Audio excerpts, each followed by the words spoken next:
Hello everyone, कैसे हो आप सभी। स्वागत करता हूं आपका हमारे यूट्यूब चैनल पर। दोस्तों, आज इस वीडियो में हम बात करेंगे केदारनाथ धाम यात्रा 2022 को लेकर कंप्लीट इन्फॉर्मेशन को लेकर। आप देश के किसी भी कोने में हो, इस साल अगर आप केदारनाथ धाम की यात्रा करना चाहते हैं या भविष्य में कभी भी आप केदारनाथ धाम की यात्रा करना चाहते हैं तो यह वीडियो आपके लिए बहुत ही ज़्यादा हेल्पफुल साबित होने वाला है। तो दोस्तों, इस वीडियो में हम बात करेंगे केदारनाथ धाम जाने का सबसे बेस्ट तरीका क्या है, सबसे सस्ते व अच्छे होटल कहाँ मिलेंगे, घोड़ापाल की या वहाँ पे जो हेली है उसकी क्या रेट रहेगी, आप ऑनलाइन बुकिंग कैसे कर सकते हैं, वहाँ पे बसेज है, टैक्सी है या बाइक है, उनका क्या किराया रहेगा, इस पूरे ट्रिप में आपका कुल कितना खर्चा आएगा, और सबसे लास्ट में मैं बात करूँगा केदारनाथ धाम जाने का सबसे सस्ता तरीका क्या है। तो सबसे पहले हम बात करते हैं केदारनाथ धाम आने का तरीका क्या है। तो केदारनाथ धाम आने के 5 तरीके हैं। पहला तरीका है आप बाई फ्लाइट केदारनाथ आ सकते हैं।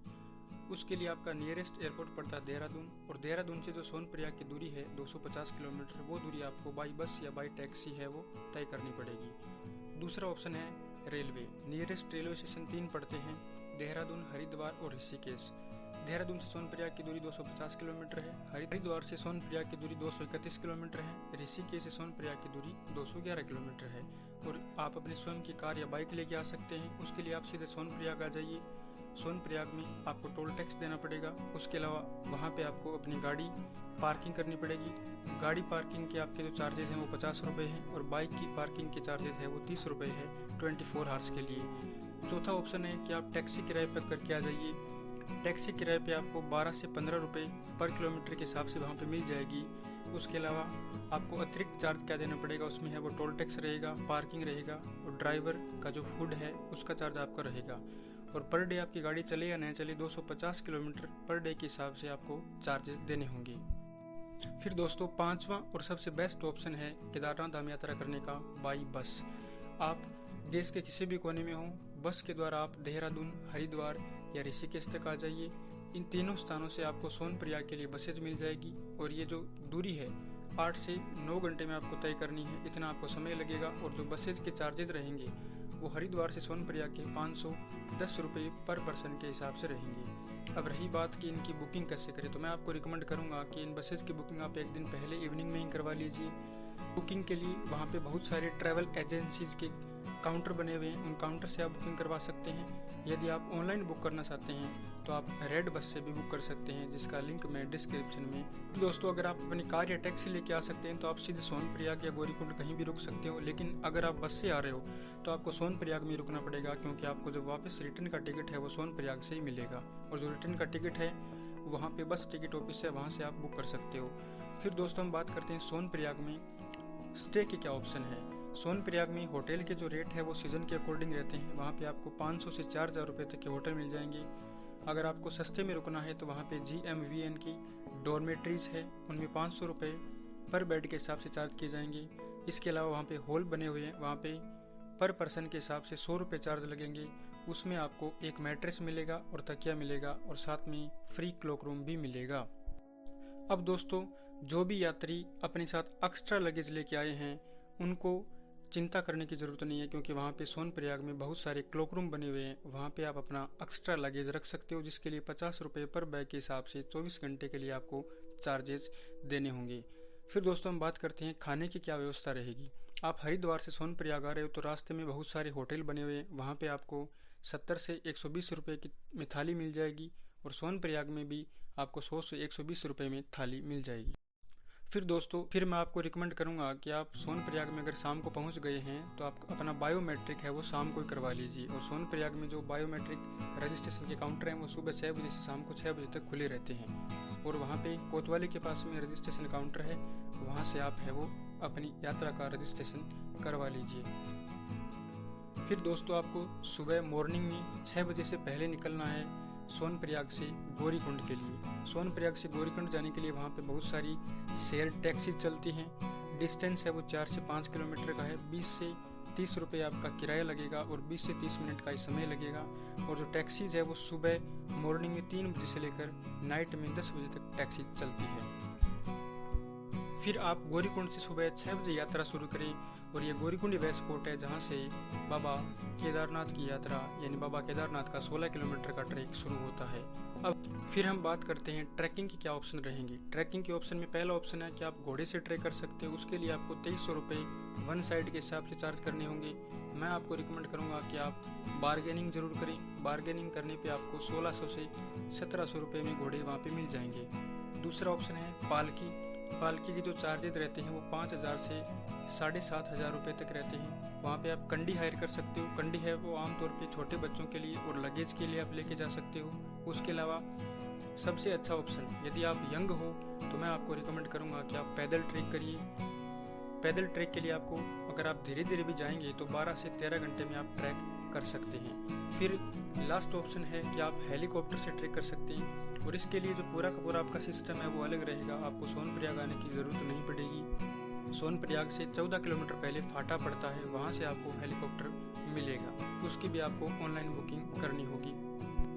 फिर हम बात करते हैं कि पैदल मार्ग में जब आप ट्रैक करोगे तो खाने की क्या व्यवस्था रहेगी। तो देखिए, केदारनाथ धाम जाने के लिए रास्ते में 5 बड़े स्पॉट पड़ते हैं: जंगल चट्टी, भीमबली, छोटी लिंचोली, बड़ी लिंचोली और बेस कैंप।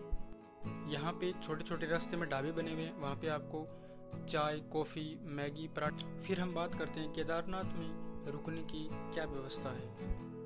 फिर दोस्तों, आप केदारनाथ धाम पहुँच जाएंगे तो वहाँ पे सबसे पहले आपको अपने रुकने की व्यवस्था करनी है।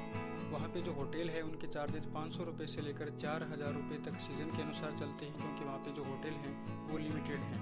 और वहाँ पे जो प्राइवेट होटल है उनकी बुकिंग आपको वहाँ जाके ऑन द स्पॉट ही करवानी पड़ेगी।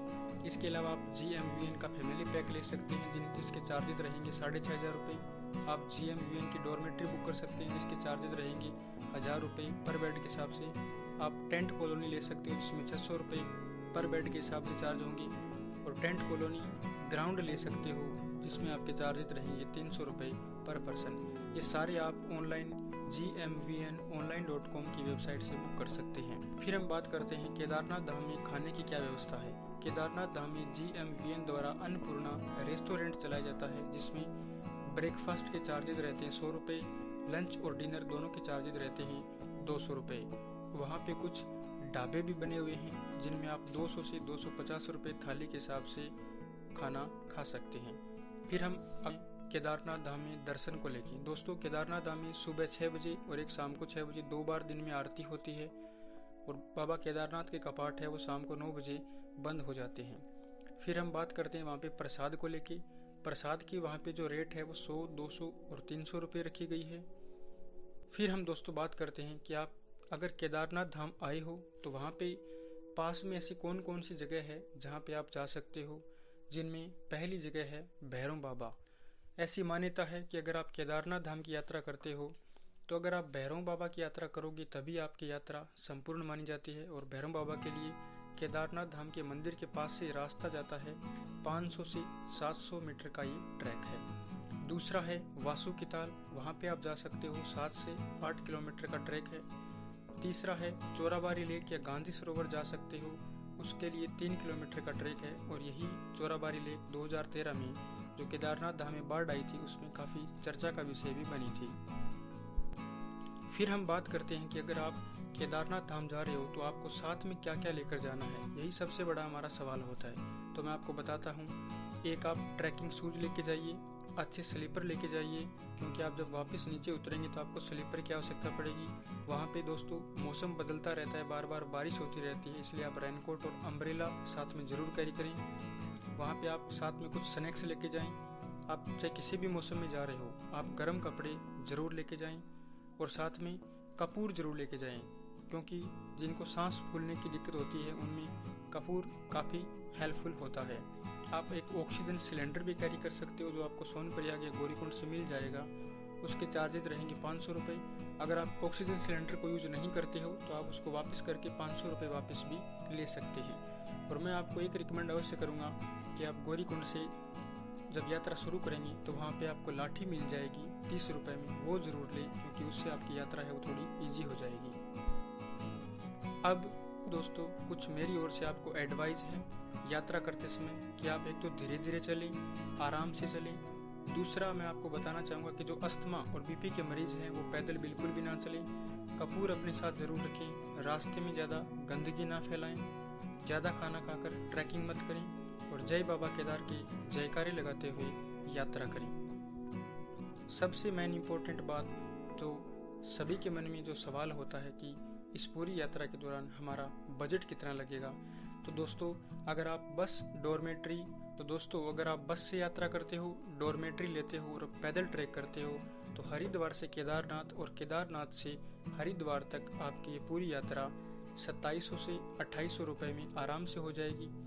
फिर अगर आप अपना थोड़ा सा बजट बढ़ाते हैं, कुछ अच्छे होटल में रुकते हैं तो आपका 4500 से 5000 रुपये चार्ज लगेगा। अगर आप हेलीकॉप्टर से यात्रा करते हो तो आपको 10,000 रुपये चार्ज करने होंगे। फिर दोस्तों अगर आप घोड़े से यात्रा करते हो तो आपको 6 से 7,000 रुपये का खर्चा लगेगा। और आप हेलीकॉप्टर से किस प्रकार केदारनाथ धाम की यात्रा कर सकते हैं इसके लिए मैं बहुत जल्द एक वीडियो बना दूंगा, उससे आपको पता चल जाएगा। कैसा लगा आपको ये वीडियो? अगर आपको लगता है कि ये वीडियो आपके साथ साथ आपके फैमिली मेम्बर व आपके फ्रेंड्स को भी हेल्प कर सकता है तो प्लीज़ इस वीडियो को शेयर करें अपने फ्रेंड्स व फैमिली के साथ। इस वीडियो को लाइक करें क्योंकि आपके एक लाइक से मुझे मोटिवेशन मिलता है। और दोस्तों चैनल को ज़रूर सब्सक्राइब करें और आपके जो भी सवाल हों, जो भी क्यूरीज हों कमेंट बॉक्स में ज़रूर लिखें।